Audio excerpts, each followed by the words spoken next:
Bonsoir, mesdames et messieurs. Je me présente, je m'appelle José Yonou, je suis avocat au barreau de Nantes.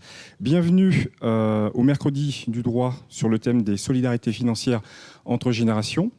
Bonsoir aussi, Julien Monnier, je suis aussi avocat au barreau de Nantes. Donc on vous présente, le thème s'appelle les solidarités financières entre générations. Alors, ça aurait pu recouvrir plein de choses. On a décidé de s'axer uniquement sur les liens d'obligations alimentaires entre les personnes d'une même famille. Oui, parce que c'est vrai que quand on a préparé ce thème, finalement, on s'est dit, mais de quoi on va leur parler? Puisque là, on parle de solidarité financière, et vous serez d'accord avec moi pour dire que la solidarité, finalement, c'est un sentiment qui nous pousse à agir de façon positive les uns envers les autres. Et là, finalement, on s'est dit, mais à la présentation de ce qu'on va leur exposer, c'est pas vraiment ça. Là, on est plus sur des obligations, des choses de contraintes. C'est le juge qui va nous contraindre à agir ou la loi. Alors, pour illustrer, pour démarrer la soirée, pour se mettre en bouche, on vous a préparé des extraits d'un film que vous reconnaîtrez tous. Je vous le donne un indice, ça s'appelle Tanguy. Tu peux nous expliquer? Bien sûr. Alors explique. C'est le père de mon élève. C'est le père de ton élève qui donne tout ça? À la piscine, toi. Ça dépend de la piscine. Mais indépendamment de ses largesses, toi, il paie combien? Moi, 15 000 francs. J'ai pas compris. 15 000 francs. T'as payé 15 000 balles pour donner 10 heures de cours par mois? Quelquefois plus, quelquefois moins. Les heures de cours, j'entends. Ce qui veut dire qu'entre ta bourse, la fac et ton boutonneux, tu te fais quasiment 25 000 balles? Voilà. Et ne remets plus jamais les pieds ici! 28 ans, ce petit trou du cul ose nous attaquer alors qu'il gagne 25 000 balles par mois! Je veux que vous me le massacriez, qu'il se couvre de ridicule, qu'il soit la risée de tous les merdeux des générations présentes et futures, qu'il n'ose plus se regarder dans une glace jusqu'à la fin des temps. Vous m'entendez? Article 203 du Code civil, les époux contractent ensemble par le fait seul du mariage l'obligation de nourrir, entretenir et élever leurs enfants. Mais il gagne 25 000 balles par mois! L'argent de poche que se fait un étudiant en donnant des cours n'est pas considéré comme un revenu. Et tout est affaire de proportion, vous gagneriez le SMIC. Votre objection serait à retenir, mais compte tenu de votre feuille d'imposition, l'article 203 joue incontestablement en faveur de mon client.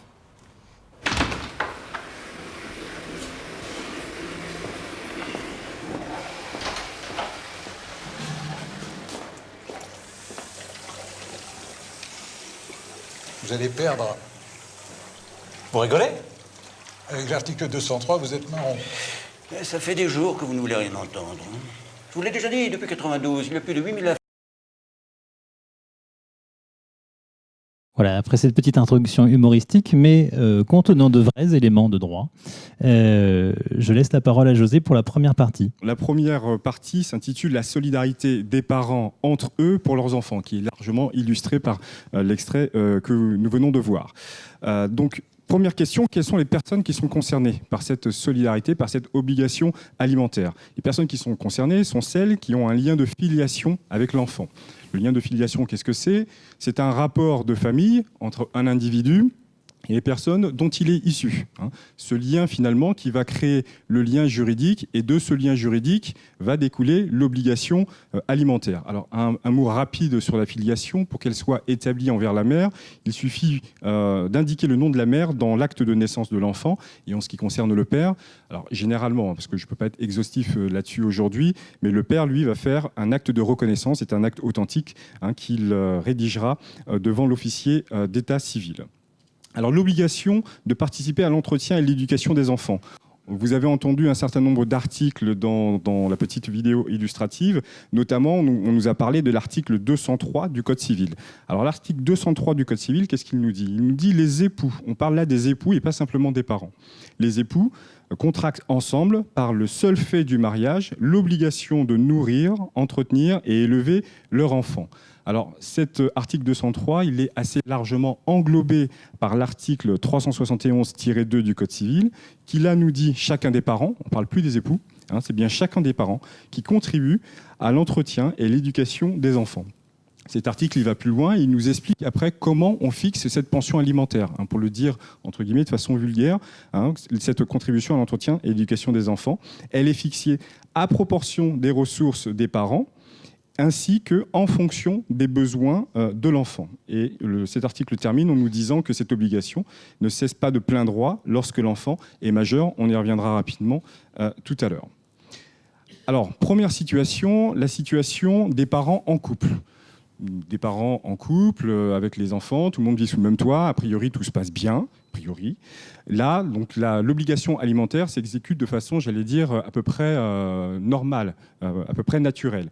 Les parents, ils contribuent aux aliments. Qu'est-ce que c'est les aliments ? Eh bien, c'est le fait de contribuer à l'ensemble des besoins qui sont indispensables pour l'enfant. C'est-à-dire pourvoir à la nourriture, les vêtements, le logement, les frais médicaux, l'eau, l'électricité, etc., etc. Donc il faut bien comprendre que les aliments, c'est bien plus large que la simple question de la nourriture. La question se corse quand les parents sont séparés.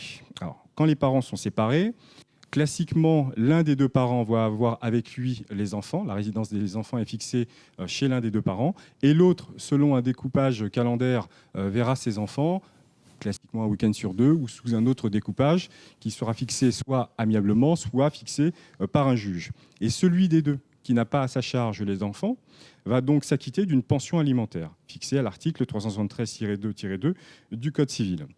Cette pension alimentaire, elle peut prendre la forme, pour le dire encore une fois vulgairement, d'argent qu'on verse tous les mois au titre de sa pension alimentaire, mais ça peut également être une épargne qu'on verse dans l'intérêt de l'enfant.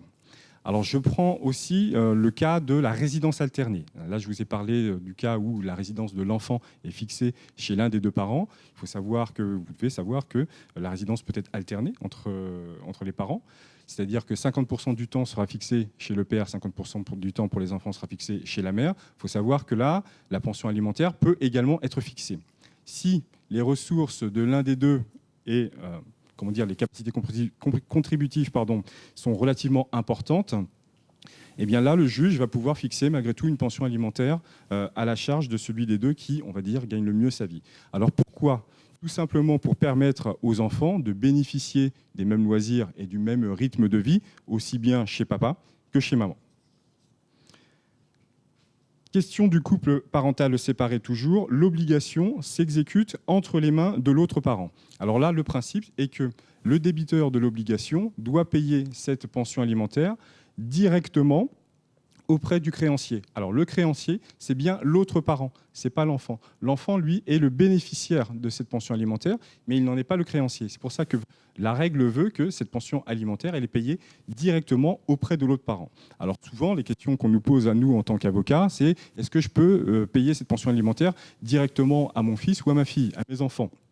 Alors, c'est possible à partir du moment où il y a un accord entre les parents. Si toutefois il n'y avait pas d'accord entre les parents, eh bien, encore une fois, c'est le juge qui tranchera la difficulté. Il faudra bien motiver cette demande, à savoir, moi, je demande à ce que cette pension soit versée directement sur le compte de mon fils ou de ma fille pour telle ou telle raison. Mais il n'existe pas d'automaticité. Couple parental séparé, donc 3 critères, je vous disais en prélude, pour fixer le montant de la pension alimentaire. En fonction des ressources du débiteur, des ressources du créancier et des besoins de l'enfant. Donc il y a une espèce de triptyque qui se fait sur les critères et qui sera contrebalancé avec les charges de chacun, c'est-à-dire de la situation de la vie familiale. Moi, mes ressources sont celles-ci, mon salaire, si j'ai également des ressources tirées d'un bien foncier, etc., etc. À côté de ça, j'ai un certain nombre de charges. À côté de ça, il y a un certain nombre de personnes qui vivent avec moi. Donc il y a une balance qui va se faire en fonction des ressources également du créancier, donc de la personne qui va percevoir la pension alimentaire, et des besoins de l'enfant. Les besoins de l'enfant, il faut faire attention, puisque effectivement, les besoins de l'enfant vont différer en fonction de l'âge de l'enfant. Un enfant de 4 ans ne va pas avoir les mêmes besoins qu'un enfant de 14 ans, ni même celui de 14 ans les mêmes besoins qu'un enfant de 24 ans qui a commencé et largement entamé des études supérieures. Donc il faut faire attention à ça.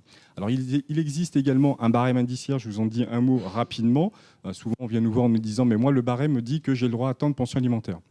Alors, il faut faire attention, ce barème indiciaire, il est juste indicatif. Vous pouvez le trouver sur le site de la CAF, ou de toute façon, il est en ligne, vous le trouvez facilement sur Internet. Il n'est qu'indicatif, ce barème-là, puisqu'il ne prend en considération que les revenus du débiteur.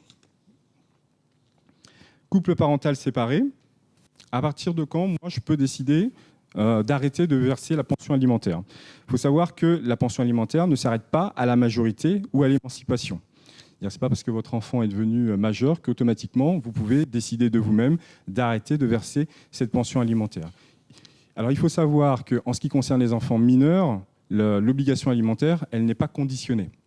Il n'y a pas vraiment de condition. L'enfant, il est là, vous devez subvenir à ses besoins. Par contre, en ce qui concerne l'enfant majeur, jeune majeur, là, il y a des conditions. Il faut que l'enfant majeur justifie de suivre des études sérieuses ou, s'il a terminé ses études, qu'il justifie d'être en recherche d'emploi active. Donc là, il y a ces conditions qui font souvent débat pour savoir si on peut ou non décider d'arrêter de verser la pension alimentaire. Il faut savoir aussi à ce titre que la pension peut être sollicitée à l'initiative du parent qui assume la charge de l'enfant, alors que l'enfant est déjà lui-même majeur. Alors, sur la deuxième partie, on va changer de situation, revenir aux principes généraux. On élargit le plan, on retrouve le critère que vous a expliqué José tout à l'heure sur l'existence d'un lien de filiation. Pour qu'il y ait une obligation alimentaire entre deux personnes, elles doivent être unies par un lien de filiation. Mais c'est tout ascendant et tout descendant en ligne directe sans limitation. C'est-à-dire que cette fois-ci, on n'est plus que entre, par exemple, les parents et leurs enfants, on peut être entre les grands-parents et les petits-enfants, ou vice-versa évidemment, ou les arrière-grands-parents et les arrière-petits-enfants. Le Code élargit également ce lien d'obligation alimentaire aux gendres et aux belles-filles, c'est-à-dire le lien d'alliance du mariage. Si mon fils se marie à une femme ou un homme d'ailleurs, peu importe, eh bien, son épouse ou son époux peut me devoir des aliments si je deviens moi-même dans la difficulté. Et si lui se retrouve dans la difficulté, eh bien, je peux lui devoir des aliments. Le Code se limite par contre au mariage, c'est-à-dire que tout ce qui est pax, concubinage, ne crée pas de lien d'alliance et par conséquent, entre des partenaires, il n'y a déjà pas d'obligation alimentaire, mais alors entre le partenaire de mon fils ou de ma fille ou son concubin et moi, il y a encore moins d'obligations alimentaires. On va retrouver ensuite exactement ce qui vous a déjà été expliqué. Vous allez voir, ça va revenir à plusieurs reprises. Comme la pédagogie, c'est l'art de la répétition, vous allez sortir de là savant.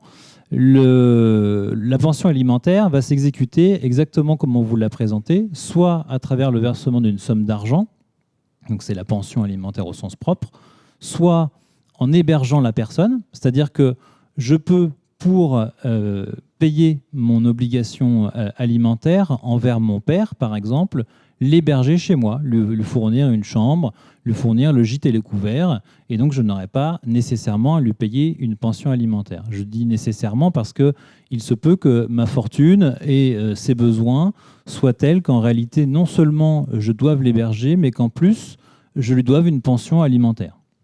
Et pour fixer la hauteur de cette pension alimentaire, on va retrouver à nouveau, alors cette fois-ci, ça n'est exprimé qu'à travers deux critères, mais ce sont les mêmes critères que ceux qu'on a vus.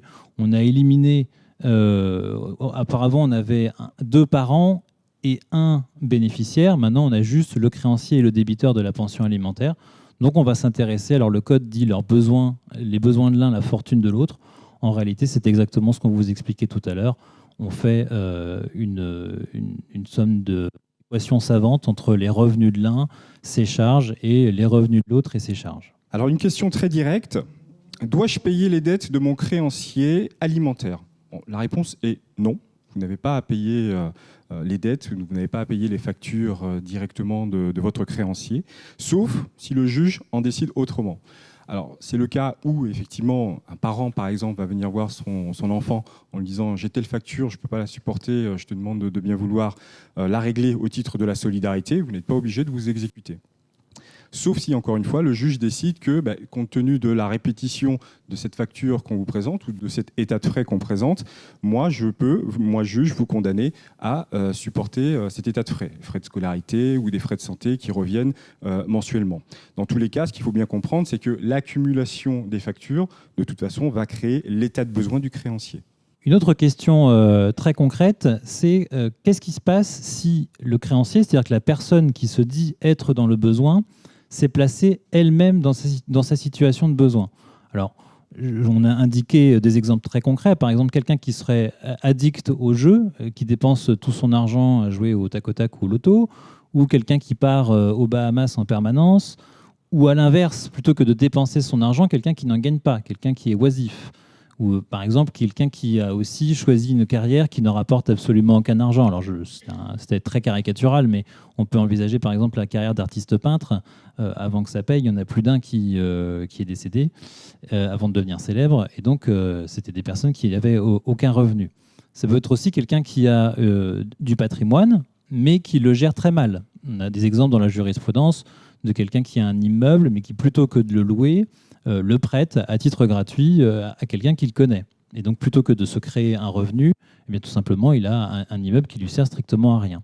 Tous ces cas-là, la jurisprudence, c'est assez souvent que, en dépit de l'état de besoin qui est reconnu, eh bien, on estime que le débiteur, c'est-à-dire que celui qui devrait payer une pension alimentaire, n'a pas à en payer. On n'est pas là pour venir compenser les manquements de quelqu'un. Tout simplement, on lui dit « Monsieur, vous pouvez retrouver un travail salarié. Madame, vous pouvez faire partir votre locataire à titre gratuit et prendre un véritable locataire payant. » Alors, le critère des besoins du créancier toujours, peut-on lui imposer la réduction de ses besoins ? Alors là, j'ai envie de vous dire qu'il n'y a pas de réponse toute faite, c'est vraiment de la casuistique, à savoir que les juges vont raisonner en fonction d'un certain nombre de critères. Celui des choix de vie, le choix de vie unilatéral, on va considérer que on n'a pas finalement à commenter votre choix de vie, c'est le vôtre. Mais par contre, il y a aussi des critères de votre choix est-il raisonnable, déraisonnable, légitime. Donc il y a tout un faisceau de critères sur lequel le juge va se fonder pour voir si, oui ou non, on peut demander la réduction des besoins du créancier de l'obligation. On a aussi un mécanisme qui est prévu par le Code civil. C'est lorsque le créancier, c'est la personne qui est dans un état de besoin, a manqué gravement à ses obligations envers le débiteur, celui qui devrait le payer. C'est-à-dire qu'on est dans un cas où on a effectivement quelqu'un qui est dans le besoin, effectivement en face quelqu'un qui pourrait lui payer une pension alimentaire, il en a les moyens, mais il va avancer que le comportement du créancier n'a pas été le bon lorsque lui-même avait des obligations. Alors, l'obligation qu'on a en tant que parent, c'est très souvent l'obligation d'entretien et d'éducation.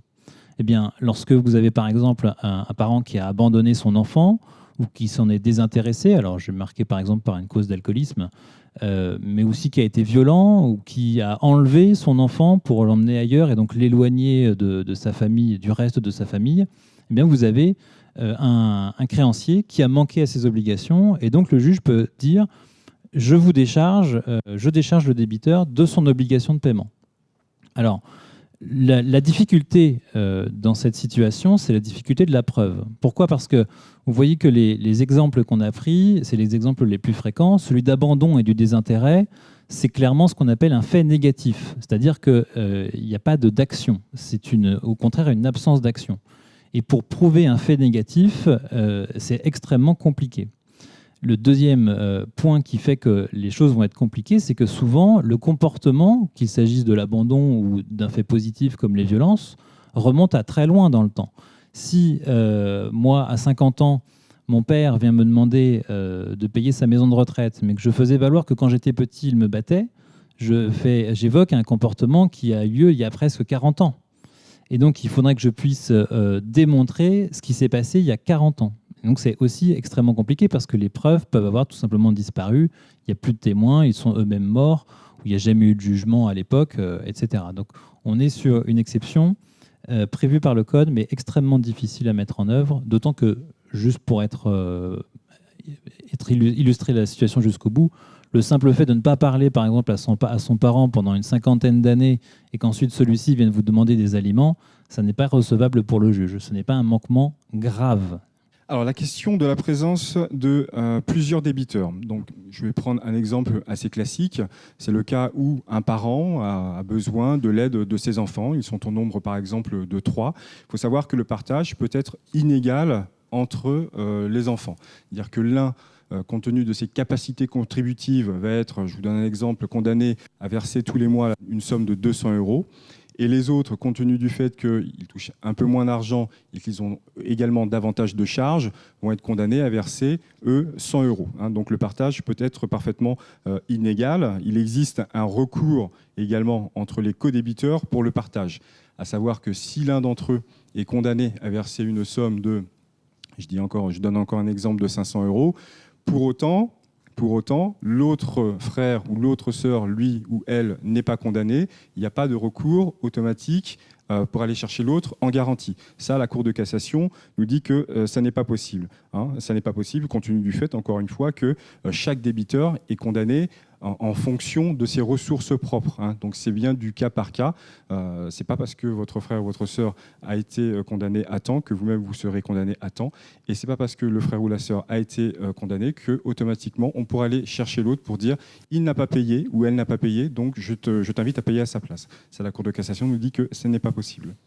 Enfin, la situation inverse, lorsqu'il y a plusieurs créanciers de l'obligation, le principe, c'est globalement qu'il n'y a pas de hiérarchie entre les obligations alimentaires. Autrement dit, dans une situation où il y a plusieurs créanciers, le juge, naturellement à l'amiable, on doit composer avec l'ensemble de ces obligations. Et si on devait finir devant le juge aussi devrait faire attention à ce que ne pas trop donner à l'un, ce qui empêcherait de donner à l'autre. Alors il y a quelques exceptions techniques, on ne s'appesantit pas dessus, mais en gros, l'époux ou l'épouse est le créancier prioritaire par rapport aux autres personnes de la famille.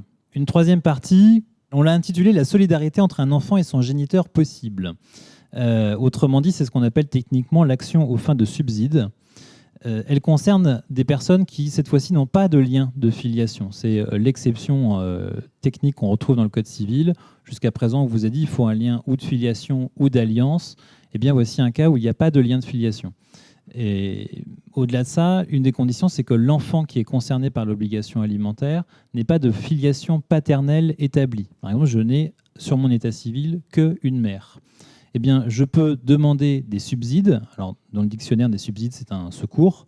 Donc, en fait, ce sont des aliments. À nouveau, c'est une pension alimentaire que je peux demander à tout homme, donc pas qu'un seul, qui a eu des relations avec ma mère dans le temps de la conception. D'après le Code civil, c'est entre 300 et 180 jours avant l'accouchement. Donc, à nouveau, cet homme pourra être condamné à une pension alimentaire. Il suffit... Il n'y a pas besoin de démontrer qu'il est mon père biologiquement, il suffit de démontrer qu'il a eu des relations avec ma mère.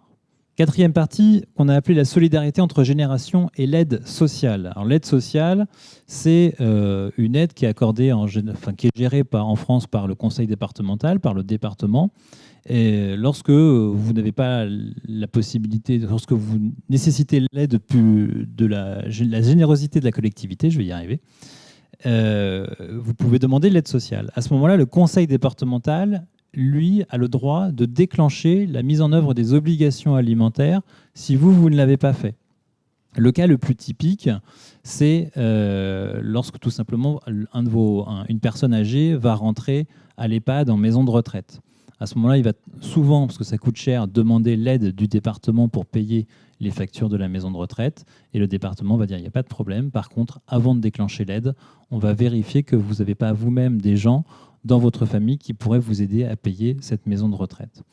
Ça se passe en deux temps. D'abord, une partie amiable, c'est-à-dire on envoie un courrier au débiteur de l'obligation. C'est prévu cette fois-ci non pas par le Code civil, mais par le Code de l'action sociale et des familles. Soit on se met d'accord et c'est tant mieux, c'est-à-dire que chacun doit spontanément faire part de ses revenus, de ses charges, etc. et on discute du montant. Soit on ne se met pas d'accord et dans ce cas-là, le département peut saisir le juge, donc le juge aux affaires familiales, pour fixer la pension alimentaire et le juge va utiliser toutes les règles qu'on a vues précédemment, donc que ce soit celle des revenus disponibles, mais également on pourra faire valoir devant le juge le manquement grave aux obligations. Tout ce qu'on a vu auparavant reste valable. Une cinquième partie, c'est encore à moi, c'est fou, sur les solidarités et les impôts, autrement dit, comment est-ce qu'on déclare ces histoires de pensions alimentaires. Le débiteur, donc celui qui paye les pensions alimentaires, alors on a mis peu déclarer les pensions payées, je vous invite à le faire, parce qu'évidemment ça réduit votre revenu imposable. Il peut le faire, sauf dans un cas, si l'enfant auquel on verse la pension, enfin pour lequel on verse la pension alimentaire, majore déjà le quotient familial. Donc c'est le cas typique de la résidence alternée. Désormais, lorsqu'on est en résidence alternée, sur un enfant, chaque parent a une demi-part de plus dans son quotient familial. Donc nécessairement, on paye déjà moins d'impôts en raison de l'existence de la résidence alternée. Eh bien, même si, que ce soit spontanément ou que ce soit parce que le juge vous a dit, en plus de la résidence alternée, vous allez payer une pension alimentaire, cette pension alimentaire n'est pas déductible de vos revenus. Quant au créancier, lui, par contre, c'est pas qu'il peut, c'est qu'il doit absolument déclarer les pensions reçues. C'est un revenu imposable. Et enfin, une dernière partie en ce qui concerne l'exécution forcée du paiement de l'obligation alimentaire. Donc, c'est une partie également qui sera très rapide, puisqu'il faut savoir que si jamais votre débiteur ne vous paye pas les pensions alimentaires, vous pouvez, j'ai envie de dire, petit 1, actionner directement la CAF. La CAF va vous demander un justificatif de ce que il y a bien une action qui est introduite devant le juge aux affaires familiales, voire même s'il y a déjà un jugement qui a été rendu ou va être rendu. Petit 2, vous avez la possibilité de saisir directement un huissier, donc avec un titre exécutoire, avec un jugement qui est devenu définitif, pour lui demander de mettre en place ce qu'on appelle un paiement direct ou une saisie sur les comptes, ou ce qu'on appelle également les saisies-ventes. Vous pouvez également passer par le tribunal d'instance avec une procédure en saisie sur salaire. Et enfin, dernier point, en ce qui concerne le recouvrement par le Trésor public. Alors là, je vous concède que nous, avocats, je parle sous le contrôle de mon confrère, on renvoie très rarement nos clients vers le Trésor public. Tout simplement parce que c'est une action qui est une possibilité plutôt qui est subsidiaire, à savoir que vous devez d'abord actionner la CAF ou voir s'il n'y a pas la possibilité d'obtenir les paiements par un huissier de justice avant d'aller voir le Trésor public qui accepte d'intervenir si toutefois vous avez fait tout ça, mais accepte d'intervenir en dernier. Et enfin, pour finir sur une note un peu plus joyeuse, il y a des sanctions pénales si toutefois vous n'exécutez pas votre obligation alimentaire. Il faut savoir que c'est considéré comme un abandon de famille. Si au-delà de 2 mois, vous ne payez plus, vous avez le risque de vous faire traîner en justice par le créancier de l'obligation alimentaire et vous encourez jusqu'à 2 ans de prison et 15 000 € d'amende. Donc on vous remercie d'être venu assister à ce débat aujourd'hui. Merci à vous. Présentation. Merci beaucoup.